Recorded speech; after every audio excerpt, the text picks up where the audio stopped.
The call came at 3:17 in the morning. My granddaughter's name was on the screen. I was sitting upright before the second pulse. I've been woken up by a phone at 3 in the morning more times than I can count. For 30 years, a call at that hour meant one thing. Someone was in trouble, and I had a narrow window to do something about it before the situation got worse. You don't panic after enough of those calls, you just move. Her voice was low and controlled, the way a person sounds after they've been crying long enough that the crying is done, and what's left is just the information. Grandpa, I'm at the hospital. She broke my wrist, but she told the doctor I slipped in the tub. Dad is with her. One question. Which hospital? St. Augustine. The ER. I'm leaving now. Don't say anything to anyone until I get there.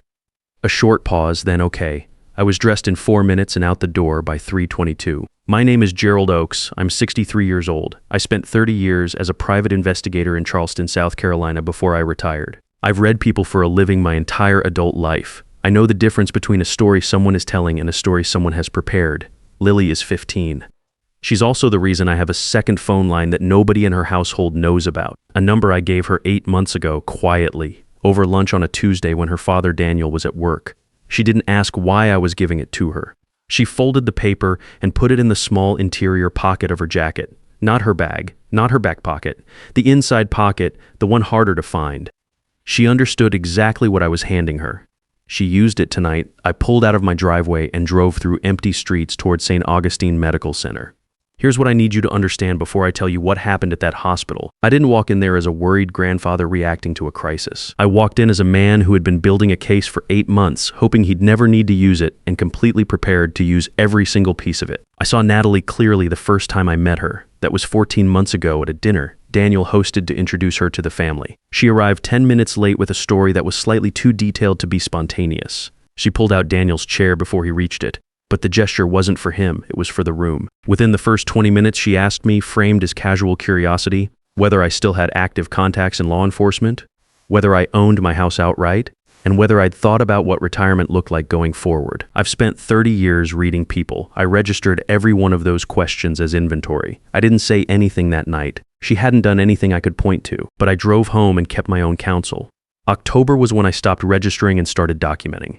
Lily showed up at my door on a Sunday afternoon without calling ahead. She'd ridden her bike over, which I'd consider exercise rather than logistics. She was wearing a long-sleeved shirt in 68-degree weather. When she reached for her glass of water at my kitchen table, the sleeve rode up slightly and I saw the bruise before she could adjust it. I know the difference between a fall bruise and a contact bruise. 30 years of working with physical evidence teaches you that, she told me. She fell off her bike. Gave me the specific block, the specific crack in the sidewalk. She had prepared the story carefully, which told me she'd been preparing stories for longer than this one. I didn't push. I got her some ice. I asked the questions a grandfather asks, and after she left, I opened a new note on my phone. October 14th. Lily, unannounced visit, bruise left forearm, contact pattern, not consistent with reported bicycle fall. Long sleeves, warm weather, story prepared in advance. Level of detail suggests rehearsal, did not confront. Watching, that was entry number 1. Over the next 8 months, I built the record the way I built case files for 30 years. Methodical, no gaps, no interpretation beyond what the evidence actually supported. I noted November when Lily barely spoke at Thanksgiving and Natalie answered 2 questions directed at Daniel before he finished opening his mouth. I noted December when Daniel called to tell me Lily wouldn't be staying with me for the week between Christmas and New Year's, the way she had every year since she was 4. I noted the flat tone in his voice when he said it. I noted January when Lily's text response time stretched from same day to 3 days to 5. The messages themselves changed. Shorter, neutral. The particular blankness of someone composing messages they know will be read by someone else first. In February, I did 2 things. I gave Lily the second phone number at a Tuesday lunch when Daniel was at work. I slid the folded paper across the table and told her simply, this is a line only you have. No one else knows it exists. You never have to use it. But if you ever need to reach me and you can't use your regular phone, this is how. She looked at the paper. She didn't ask why. She put it in the inside pocket of her jacket, and we talked about her history class for the rest of the hour. I also asked Daniel if I could install a dash cam in the family SUV. The reason I gave him was honest, just incomplete. The vehicle was older, and I told him it was for insurance purposes. He said sure, without asking further. I installed it myself that weekend. Entry 41 was written 5 days before the 317 call. Sunday visit restricted to 2 hours. Heavier makeup around jaw, left side. Said it was new foundation possible. Also possible not. Documenting that's what I was thinking about as I drove toward St. Augustine.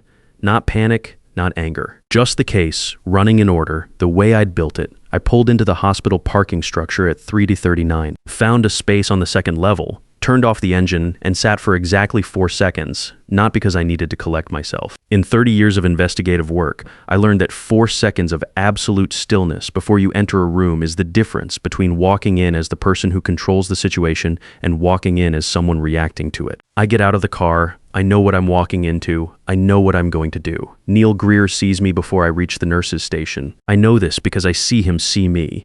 The specific moment when recognition crosses a person's face and something underneath it shifts. Neil is reviewing a chart at the station with a resident when the automatic doors open and I walk through. He hands the chart to the resident without looking at it. "Give us the room," he says. Quiet. He doesn't need to be loud. Neil Greer and I go back 12 years. I worked a case that involved his family. He was in a situation where the wrong people had the right paperwork, and I spent 6 weeks making sure the right people got it back. He has never forgotten that. I was counting on exactly that tonight. He walked toward me halfway across the floor. He looked like a man who had been carrying something for 2 hours and just identified the person he could hand it to. "Gerald, Neil, tell me where she is and tell me what you filed." He held my eyes for one beat. "I haven't filed anything yet." Why not? The stepmother corroborated her own story. "Lily refused treatment twice while Natalie was in the room. I wanted to know if she had family coming before I put anything permanent on record." He paused. "I had my charge nurse let her use a personal phone about 90 minutes ago." I looked at him for a moment. Neil Greer does not do things without reasons. The reason he just gave me was the right one. "Thank you." I said, "Where is she?" "Bay 4. I moved Daniel and Natalie to the family waiting area 40 minutes ago." Fracture pattern, he lowered his voice, not consistent with a fall. Consistent with forced hyperextension. I've seen it before. He paused. "I also sent the imaging to Floyd Ingram at Musk Pediatric Ortho. He confirmed my read. A beat. Gerald. There's a healed fracture in the same limb. Distal ulna, 6 to 9 months old. Never received treatment." I stood very still for a moment. A fracture that healed without treatment. That meant Lily had managed it alone. The pain of it, the covering of it, the decision not to tell anyone. I filed the feeling, "Not now." Later, file the report. I said, "Complete, accurate, everything you observed. Include the mechanism inconsistency." He nodded once, "Already drafted, waiting to confirm she had someone." "She has someone," I said. He picked up the chart and walked toward his office. I walked toward Bay 4. Lily was sitting on the exam table with her back against the wall, left arm in a temporary splint, right knee pulled to her chest.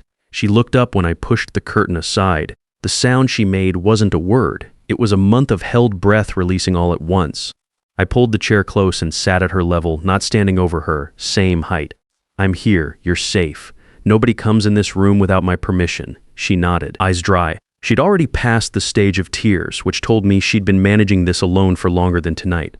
I asked her to tell me what happened. I listened the way I listened to clients for 30 years, completely without steering, without reacting in ways that would cause her to edit herself. She told me about the argument that started over dinner, the specific thing she said that Natalie decided was disrespectful, the hallway, Daniel in the other room. The drive to the hospital with Natalie explaining in a calm, organized voice exactly what Lily had done to cause the fall. "Dad was in the passenger seat," she said. "He didn't turn around once." When she finished, I asked 3 questions. Specific, no judgment in the tone. I needed dates. I needed to know if there were other incidents that left marks, and I needed to know if anyone at school had noticed anything. Her answers took 11 minutes. I didn't interrupt once. When she finished, I put my hand over hers carefully, away from the injured arm. "You did everything right tonight. Calling me, keeping the phone hidden, telling me not to say anything until I got there. That was exactly right." She looked at me. "What happens now?" "Now I make some calls. And while I do that, no one gets near you. That's not a hope. That's a fact." She held my eyes for a moment, deciding whether to believe the situation was under control. I've seen that look before on clients who weren't sure yet if they could trust the person sitting across from them.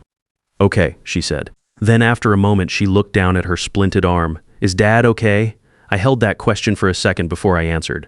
It is the thing about Lily that has always made me love her with a specific kind of fierceness, even here, even now.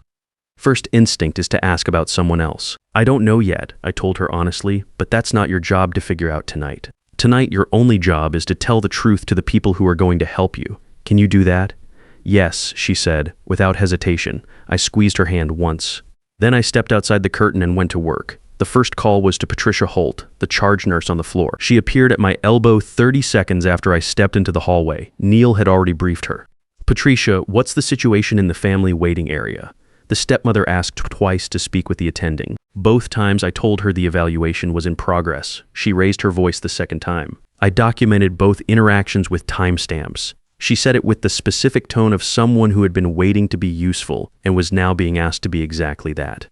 "Keep them in that waiting area. If Natalie attempts to enter the clinical area, call security and call me at the same time. Already have security on standby," she said. Then she went back to her station. The second call was to Renata Vasquez, the hospital's on-call social worker. I had her number from a child protection task force I consulted on 4 years before I fully retired. She answered on the second ring at 4:17 in the morning. "Renata, it's Gerald Oakes. I'm at St. Augustine with a 15-year-old. Suspected physical abuse by a stepmother. Fracture inconsistent with reported mechanism. Father corroborating the stepmother's story. The attending has a report drafted. I need you here." 2 seconds. I'm 20 minutes out. The third call I made from the far end of the corridor near the stairwell, where the foot traffic was nothing. Frances Aldridge has been my attorney for 15 years. She answered on the third ring with a voice that was alert in a way that suggested she had not been entirely asleep. "Frances, I need emergency temporary custody of my granddaughter. Tonight if possible, tomorrow morning at the latest. I have a medical report being filed right now, a social worker on the way, 41 documented entries going back 8 months on my phone, and dashcam footage you're going to want to see before anyone else does." 4 seconds of silence. Frances processing, not hesitating. In 15 years, I have never seen her hesitate. "Send me everything right now. I'll review it on the way. On the way. I'm already getting dressed," she said. 35 minutes. She arrived in 31. While I waited, I pulled up the dash cam footage on my phone. The timestamp was from tonight. Natalie driving the family SUV. Lily visible in the back seat, clearly holding her arm, clearly in distress. They arrived at the hospital entrance. Natalie stopped the vehicle. She sat there for 4 minutes without moving, and then she drove away. She dropped Lily at the entrance and left. She knew exactly what had happened. She drove home before anyone could place her at the scene. The plan, I figured, was to say Lily had gone on her own. Called a ride. Natalie didn't know I existed in this situation. She didn't know about the second phone. She didn't know about the dash cam. She didn't know about 41 entries sitting in a notes app on my phone going back to October. I forwarded the clip to Frances before she walked through the door. Then I forwarded it to Renata. When they arrived, I gave them both everything in order, without gaps. Frances sat in the small conference room Patricia had unlocked for us and read through my notes on her phone while Renata went in to speak with Lily. I stood outside the curtain for all 40 minutes of that interview, every single one. At the 20-minute mark, Frances looked up, "Gerald, entry 37 November. Heavier coverage along the jaw, left side. You wrote, possible, also possible not." She paused. "That equivocation is useful. It shows you documented what you observed without overstating it. A judge reads that as credible." "That's why I wrote it that way," I said. She looked at me over her reading glasses for a moment. Then she went back to reading. Renata came out at 5:03. She pulled the curtain behind her and walked 2 steps toward me before she spoke. "Her account is consistent, detailed, and internally coherent," she said. She describes a pattern of escalating physical incidents over approximately 14 months, beginning with what she calls isolated events and progressing in frequency and severity. Tonight was not the first time. It was the first time she sought outside help. I absorbed this without expression. How many incidents does she recall that left visible marks? 7, possibly more, she is not yet ready to name. Renata paused. She also described a pattern of isolation. Phone access monitored, school activities restricted, visits to extended family systematically reduced. She identified the onset as approximately 2 months after the marriage. Beside me, Frances had put down her phone. She was listening. She presented as credible, Renata continued. No rehearsed quality, no inconsistencies. She self-corrected twice when her memory on specific dates was uncertain, which is consistent with honest recollection rather than a fabricated account. She looked at me directly. "I'm filing a mandatory report to Child Protective Services. Tonight, notification goes out within the hour." "Good," I said. "There will be a CPS investigator assigned by tomorrow morning. They'll want to interview Lily separately and visit the home." "She is not going back to that home before any of that happens," Frances said. "Not to either of us in particular." She was already picking up her phone. At 5:21, Patricia found me at the end of the hallway. Natalie came back, she said. She's requesting to speak with administration. Claims the hospital is interfering in a family matter. She paused. Her affect is controlled. The kind of controlled that takes effort. She has been on her phone frequently. Is Daniel still in the waiting area? Yes. He hasn't spoken to her in approximately 40 minutes. They're on opposite sides of the room. Opposite sides of the room at 5 in the morning after a night like this one is information. Document every request she makes. Exact language, timestamps, everything goes into the record. Already is, Patricia said, and went back to her station. At 6:45, 2 officers from Charleston PD arrived at the hospital in response to Renata's CPS notification, which had triggered an automatic police referral under state protocol for physical abuse of a minor. I met Officer Stuart Mercer in the corridor before he reached the waiting area. He was late 40s, wrote everything down, asked questions in a specific order that told me he had done this before and had a system. His partner was younger, said almost nothing, photographed everything. I gave Mercer my name, my background, and a clean summary of the timeline. 8 months of documented observations. Tonight's injury, Neil's report. The second read from Floyd Ingram at MUSA. The healed prior fracture. Renata's intake findings. The dashcam footage. I gave him the information in the order a report should be written, because in my experience, the easier you make it for law enforcement to do their job, the better they do it. He wrote everything down. When I finished, he looked up. You've been documenting this since October. On your own initiative before tonight, yes. He held my eyes for a moment. Sir, most family members come to us after the fact with a feeling. You came to us with a case file. 30 years as a PI, I said. The habit doesn't turn off. He nodded once slowly. We'll need to speak with your granddaughter. My attorney is here. She'll coordinate that with you. Lily has already spoken with the social worker and is prepared to speak with you, on the condition that I remain accessible just outside the room. That's standard, he said. I know, I said. I've read the protocol. He almost smiled. At 6:58, Andrea Simmons, the school principal, called me back. I had reached out to her at 6 on the dot because she had given me her personal number 2 years earlier after I delivered a safety presentation to her staff. She answered on the 4th ring. Gerald, is everything all right? No, I said. I need to talk to you about Lily, and I need you to tell me honestly whether your staff has documented anything about her this year. A pause that was not hesitation. Recognition. How much time do you have? As much as you need. What Andrea told me over the next 18 minutes filled in gaps I hadn't been able to close from the outside. Her guidance counselor, Sylvia Brennan, had a conversation with Lily in September that Lily ended abruptly when she spotted Natalie's car in the pickup line. Sylvia had documented the conversation in her case notes because Lily had seemed on the verge of saying something specific and then visibly shut down. She had flagged it internally but hadn't reached the threshold for mandatory reporting because Lily had not disclosed anything directly.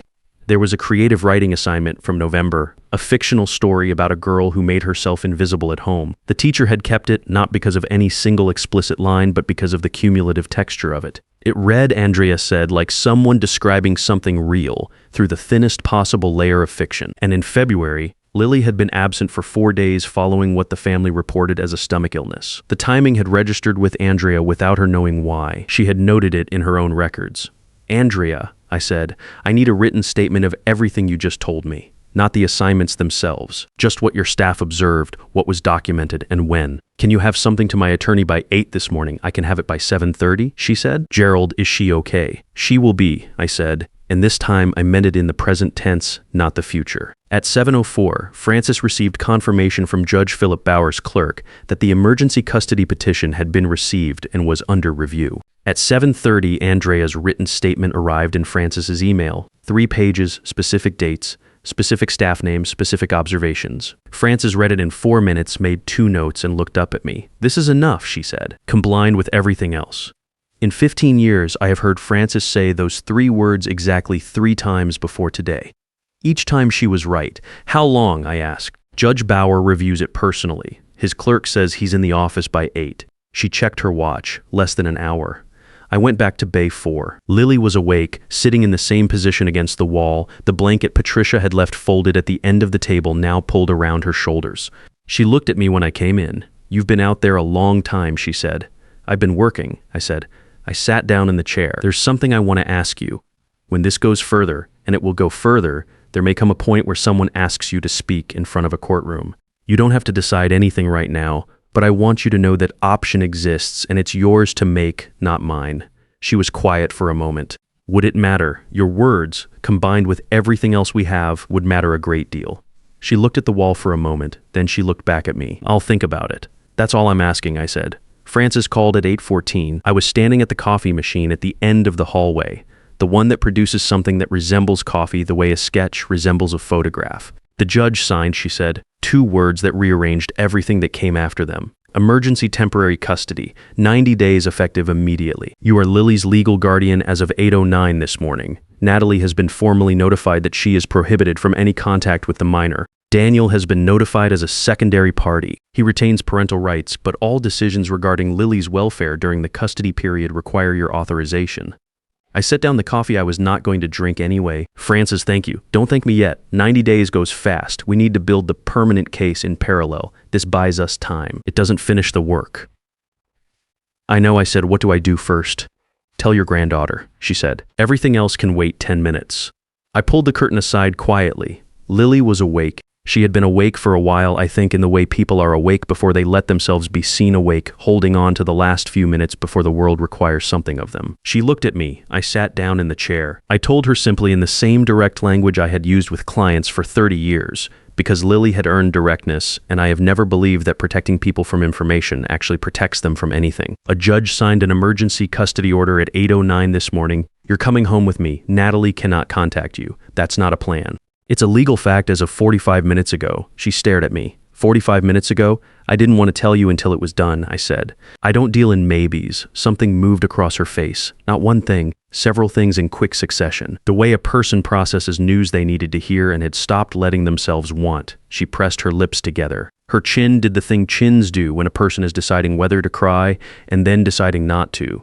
She decided not to. Okay, she said. Then after a moment, can we get real coffee before we go home? The stuff here tastes like hot cardboard. I looked at her for one beat. There's a place 2 blocks from my house that opens at 8:30, I said. You can have whatever you want. For the first time since I pushed that curtain aside at 4 in the morning, she smiled. Brief, tired, completely real. Before we left, I found Daniel in the family waiting area. He was alone. Natalie was gone. Officer Mercer told me she had left voluntarily after being informed of the custody order and the no-contact provision. Left without incident, which Mercer noted with the quiet surprise of someone who had been prepared for more. Daniel looked like a man who had been awake all night, sitting inside a decision he hadn't made yet. He looked up when I walked in. I sat across from him. Not beside him. This conversation required him to see my face. I told him about the custody order. I told him about the dashcam footage and exactly what it showed. I told him about the 41 entries going back to October. I told him about the healed fracture that was 6 to 9 months old and had never received treatment. I did not tell him what Lily had described about specific incidents. That was her account to share in her own time, not mine. He listened. He did not look away. When I finished, he was quiet for a long moment. Then he said, I should have seen it. There are a lot of things I could have said to that. I chose the one that was most useful. You can see it now, I said. That option is still open. He looked at his hands. Is she okay? She's going to be okay, I said. She already ordered coffee. He made a sound that wasn't quite anything. I put my card on the table in front of him. My personal cell, the same number I had given Lily 8 months ago. When you're ready to talk, I said, not before. But when you are, I left him there with the card and whatever he was working through. I could not work through it for him, and trying would have been an insult to the intelligence I know he has. Natalie was charged 9 days later. 2 counts of felony assault causing bodily injury to a minor. 1 count of domestic violence. 1 count of child endangerment. The dash cam footage, combined with the healed prior fracture and 41 documented entries, moved it from misdemeanor to felony. The DA noted specifically that the footage demonstrated prior knowledge of the injury. She knew. She planned. She just did not plan for me. 3 months after that phone call, I'm sitting on my front porch on a Tuesday morning when I hear Lily laughing at something on her phone inside the house. Not the careful laugh I had cataloged in entries 11 through 19, the one she used when Natalie was in the room. The other kind. The one that comes before the brain decides whether it is appropriate. I keep writing what I'm writing, but I mark the moment. 6 weeks after the custody order, Lily told me she'd decided to testify at the trial. She did not ask my opinion first. She told me afterward, which is the correct order, she said. I kept thinking if I don't say it out loud, it's like it didn't happen. And it happened. I looked at her for a moment. That's exactly right. I said, she said, Francis told me our case is pretty much airtight. Frances is rarely wrong, I said. She said pretty much, not completely. Frances never says completely, I said. That's how you know she's good. Lily almost smiled. You and Frances are the same person, she said. I thought about it. We both keep good notes, I said. I open my phone that night and write entry 47. Lily laughed today, the real kind, logging it. There are things I would do differently. There's one I have not said out loud yet, and I want to say it now. I would have given her the phone number in October, not February. Those 4 months between when I knew and when I acted, those are 4 months I cannot give back. The outcome was the same. That does not make those months not have happened. She managed them alone, with a composure that should never have been required of a 15-year-old. I carry that, not as punishment, as information, as the thing that makes me going forward, someone who acts on what he knows one step sooner than he is comfortable acting. That is the only use of a mistake that matters. She called me at 3:17 in the morning because she had a number that worked and she believed I would come. That is the whole of it. The 41 entries, the dash cam, the custody order, the charges, all of it proceeds from that one fact. She believed I would come. If you're watching this and you have a gut feeling about someone in your family's life, something that registered but you haven't been able to name yet, do not wait for confirmation. Document what you see. Write it down with dates. Trust what 30 years of living has already taught you to recognize. The people who need you are counting on you to act before the night everything goes wrong, not after. I came because I was ready. That is the whole of it.